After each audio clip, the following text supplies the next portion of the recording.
It's an honor to introduce Lynn Helding, one of the leading vocal pedagogues of our day. Lynn, can you tell me how you got where you are today? Wow, that's a huge question. Thank you, Melissa. How did I get where I am today?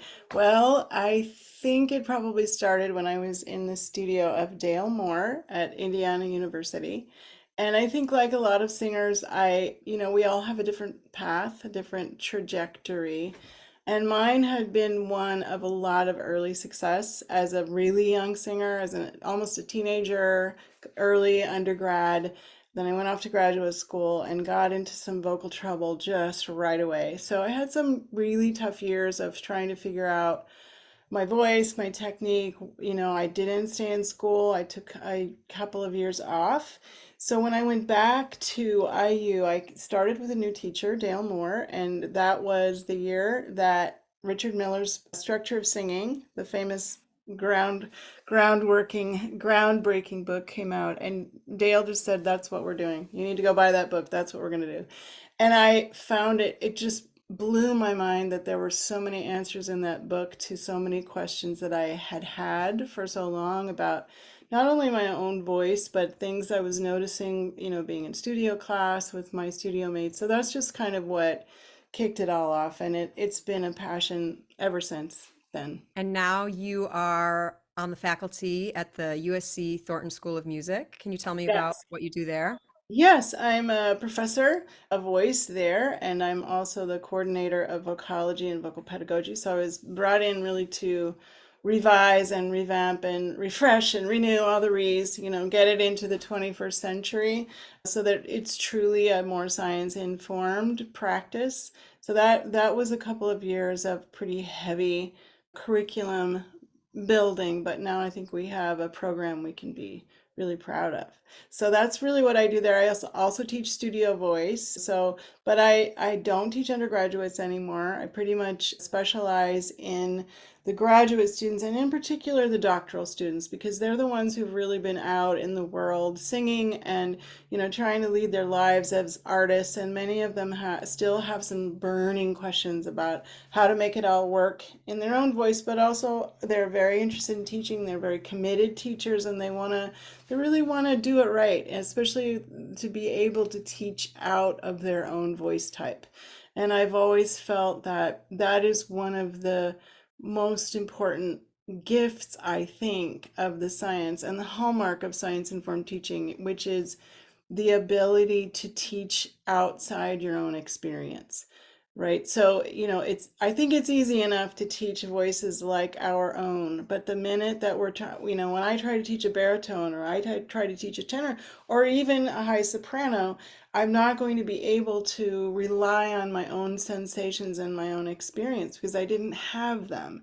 And I think that objectivity that the science allows us is the thing that is most attractive to me. And I really admire your commitment to training the next generation of vocal pedagogues. That's a big part of your career. Can you tell me a little bit about the Science Informed Voice Pedagogy Institute? Yes, we just launched that last summer. That would be the summer of, yeah, I guess it's this summer still, 2023. This has been about 8 years in the making with various people. Really started as conversation with my dear friend Cindy Dewey, who is voice professor at Utah State, and then progressed conversations with John Nix, conversations with the NATS executive director, Alan Henderson, and finally, we brought it to fruition, and it is a passion. We want to be able to leave this behind to the next generation. I'm not sure that it's always happened that way. I know Richard Miller tried. He had a number of years of his, I don't know, I don't remember right now what he called it, but it was a week-long institute of trying to pass this knowledge on. I remember attending that and being, really changed by it. So we want to sort of enlarge that tent and bring more people in. We had some choral conductors, we had some teachers who've been teaching for a very long time. We also are aiming for the pedagogy teachers who are teaching in the classroom. So what are their resources that they're using and what is the body of knowledge that they're drawing from to spread this knowledge into the next generation. So I think that's a really important part of what I've been thinking about. I also recently became the editor-in-chief of the Journal of Singing. I was named about a year ago during the transition phase, but I took over in May of 23 and immediately started a mentoring initiative, again, to try to inculcate some habits of thinking and writing in this academic style that may be challenging, I think, for especially for younger people today who are used to, people are writing a lot, but they're writing on social media, right? So they're writing in a very casual style. Sometimes it's not very considered. Sometimes it's emotional and off the cuff. And that's great. That's fine. That's social media. That's what it's there for. But academic writing is the opposite of that, especially when you factor in peer review. And I think it's something that we need to really continue to teach our younger singers about being a part of a community of knowledge and how the peer review can make you stronger. It's not always easy to receive criticism, and it isn't when we audition either. But if we can get feedback that has value, right? It's not just thumbs up, thumbs down. And that's kind of what I'm looking for in this mentoring initiative, and also in just the protocols we changed for the peer review for the journals, what people receive, not just a letter from the editor-in-chief saying, I'm sorry, your article was rejected. That's difficult. It's goes down much easier when the writer can see why. And now we're able to offer them literally pages of commentary. It's anonymous, that's the peer review process too. But I've already gotten some nice feedback from some authors saying this was really helpful. I'm going to take this to heart and I'm going to rewrite and I'm going to resubmit. So I think we're going to see it, the quality increase maybe because of that. That's my hope anyway. Tell me a little more about this term that I believe you coined, or were at least the first person to use, the science-informed voice pedagogy. Yeah, I think I was. I mean, I'm fairly certain I was the first person to publish that term. I think that was published in 2020 in an essay I wrote for a Routledge 3-volume set on teaching singing. And that term is also the subtitle of my next book. Still working on the main title, but the subtitle will be Practicing Science Informed Voice Training. I think that's what we've settled on. And I feel very strongly about that term, and I'm still working on a definition, but right now I'm trying to distinguish it from science-based rather than science-informed. And so my definition involves, I've been working at this nexus of art and science my whole career, and I really want to be sure that we honor the art equally with the science. And I think, I grew up in a time when there was a lot of resentment among the artist singers that their profession, certainly in pedagogy, had been just overrun and taken over by voice scientists. That was the feeling. And I will not say for this interview whether I think that's a good thing or a bad thing, but it certainly was the way it is. And I've written on that extensively. And as a young pedagogue and a young singer, I was sort of fascinated with all the conversations. And I was fascinated at conferences when, you could feel this kind of frisson in the room. And then you'd go to the hotel bar afterwards, and people would be really having these intense conversations. So I've always been interested in this interplay between science and art. And I do feel, I wrote about it extensively in my first book, that there's a great quote by a writer named Alston Chase, and he says, when you're talking about truth and you are relating truth and fact to science, you're only talking about half the truth.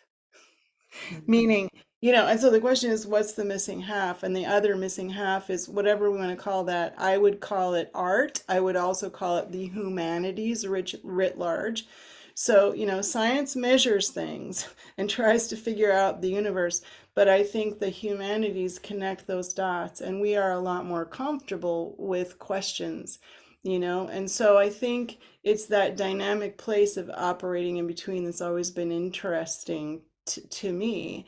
And I'm trying to capture all that in science informed, meaning science informed means I pluck, and some people might call it cherry picking. That's fine, you go right ahead, because I have never pretended to be a scientist. I'm not. I don't identify as one. I'm not one. I don't operate in that world. And so I think our job is to responsibly source the science, but use it for ourselves as singers and our students and our clients to bring great singing, art, and communication into the world. That's our job.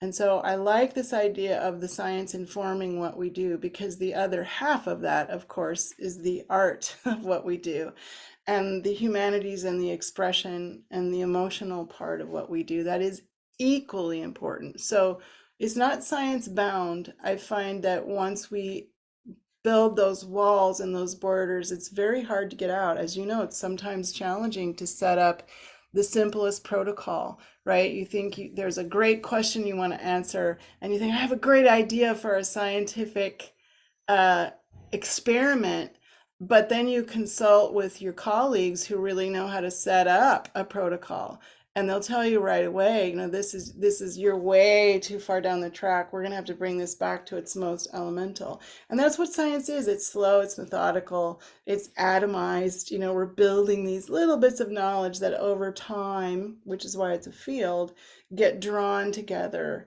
by the community of scholars. And I'm just, going to say, I don't think artists have that kind of temperament. We don't have that kind of time.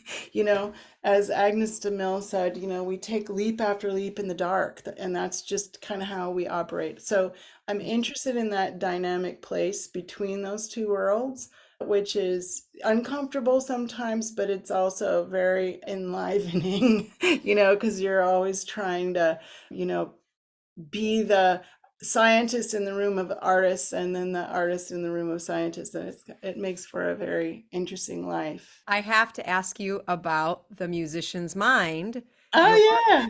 your amazing book, and it's a, you know, world renowned book now, getting international acclaim. And I believe it even is an audiobook, right? Yeah. Yeah. Yeah. So, That so was tell pretty me a cool. little bit about that and the birth of that Birth of the product. book. So that book really started in about 2008. That's really when it started. And I um, went back to school and did a master's degree in voice pedagogy at Westminster Choir College of Rider University. That's their whole name. And I worked there with Scott McCoy and Chris Arneson. And I that's when I became really interested in the cognition piece. And I went to the Summer Vocology Institute. I was in, I think, one of the first classes, studied with Kitty Verdellini, and really learned about motor learning theory. And so I was sort of on fire with all this stuff about the brain. The 1990s were also the decade of the brain. So just coming out of that, I was at a NATS conference, I think it was in Nashville, and I raced up to Dick Scherdsma, who was the editor-in-chief of the Journal of Singing at the time, and I went on and on about how there needed to be a column about the brain and about cognition, and it was just so important, and it was already the early 2000s, and the decade of the brain had come and gone, and he just smiled and listened to me go on, and then he said, well, would you like to write that column? And I literally did the, like, what are you, me? And I said, oh, I don't know. And he said, I think you'd be the perfect person for that. So that's how the Mindful Voice was born. I founded that column and had the first iteration in 2009. And the name of the first column, I can't remember now. It was either The Missing Brain or The Missing Mind, but that was kind of seeded the idea of what later came to be the third pillar, what I call the third pillar of voice science.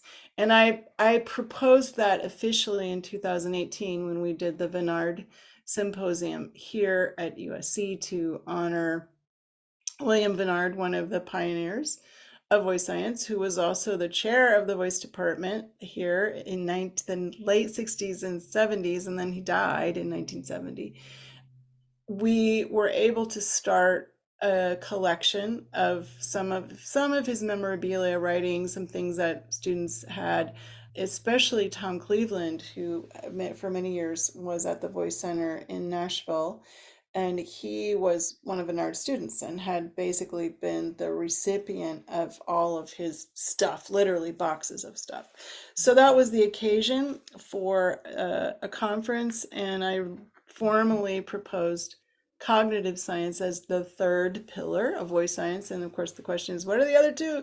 So the first would be physiology, because we always date the beginning of voice science with Garcia and his not necessarily invention of the laryngoscope, but his demonstration of it to the Royal Society in London in 1855. And from there, it took off very quickly, took off and became the instrument that we know today and founded a whole new field, otolaryngology.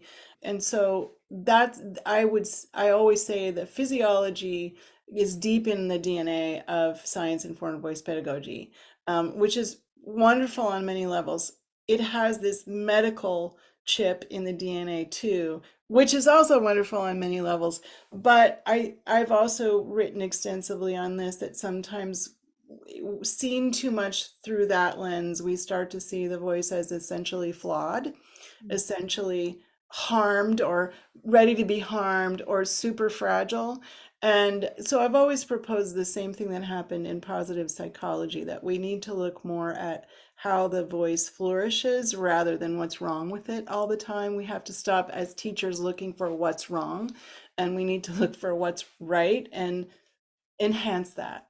So that's the physiology piece. And then the acoustics piece, as we know, that came in, you know, that came on really strong in the late 80s and 90s, thanks in part to Jan Sundberg, founder of the Singers Formant, Ingo Tietze, Don Miller, who developed Voce Vista, the program that we all know and love. Those three, and then Ken Boseman's come along and tried to help us understand it a little more practically. So the acoustics piece really took on steam in the previous century, and now, you know, in our time, it's been a hard lift because it involves physics of sound, which is a difficult topic, but it is so mind-blowing what it has done to pedagogy, to teaching, and just to better singing. And so that's really also a mission of mine in my new book, is to try to translate the hard stuff for people to at least have an entry point in. And that's the third pillar, right, is cognitive science. So I proposed a long time ago that we really had to get out of the business of what people learn and think about how they learn, right? And I dubbed this the doctrine of accumulation, that teachers have to stop just stuffing information in their brains and just grabbing everything they can. I mean, that's great. We should keep doing that. But we also need to make sure we understand it ourselves in a deep way. And we understand things by manipulating, using them. You know, we understand ideas by actually using those ideas, you know. And I learned so much about acoustics. Yes, I took the course with Ingo. It was a really hard climb for me, and it was only when I started applying the principles in the dailiness of the studio, and I would pull out my Voce Vista and I would plug it in and I would look at my books, and a picture emerged. But it took time, you know, and that's that piece of learning we know that is so fundamental, which is effort. You know, we don't learn anything without effort. That is just a fundamental fact of learning. So the idea that you can just open your brain and have people pour stuff in, we know that doesn't work, and it's particularly doesn't work in the motor realm. And what is singing? It's a muscular activity. It's all about kinesthetics and kinesthetic memory, neural pathways that guide that memory, especially if we're talking about skilled singing that requires technique. So that, I think, it kind of completes the picture, at least for now. I mean, I won't be around when maybe somebody thinks of a fourth pillar, but I think that's been the missing pillar, the missing mind. And I had hoped that that was the way that singers could come into voice science, that we wouldn't feel so left out in the cold all the time when the scientists were speaking their language, particularly the language of physics that does involve mathematical equations. That's just a foreign language to most of us. It was to me, and it still is. It's not how I can think about it and apply it. So my mission in life has been to simplify that piece of it, the second pillar piece of it, because everybody understands muscles and muscular function. That's not that difficult. It's that acoustics piece that's so hard, but it's so rewarding. And particularly, in these robust singing styles that most of us, you and I, sing in and teach in, if we're not going to be singing with a microphone, we better figure out how we're going to make the most of that little tiny buzz noise that comes out of our vocal tract. It's pretty astounding, when you think about it. Fantastic. Do you have a copy of your book right around there that you could I do. I screen? do. Let's Here do it is. Ding, ding, ding, ding, ding. The Musician's Mind. And I just have to say, it is so beautifully written. It is Oh, one of a kind, I would say, for sure, in our field in terms of books on vocal pedagogy and singing. I can't think of another book that is so beautifully written and crafted. So I encourage everyone to read it, if, of course, for the information, but also it's just a joy to read. oh, thank you.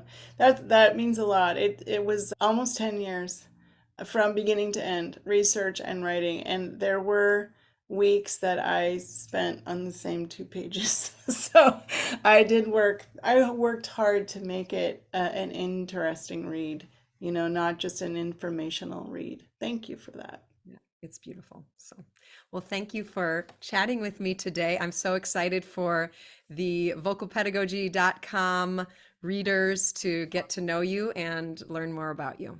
Great, Melissa. Thanks for inviting me to talk with you.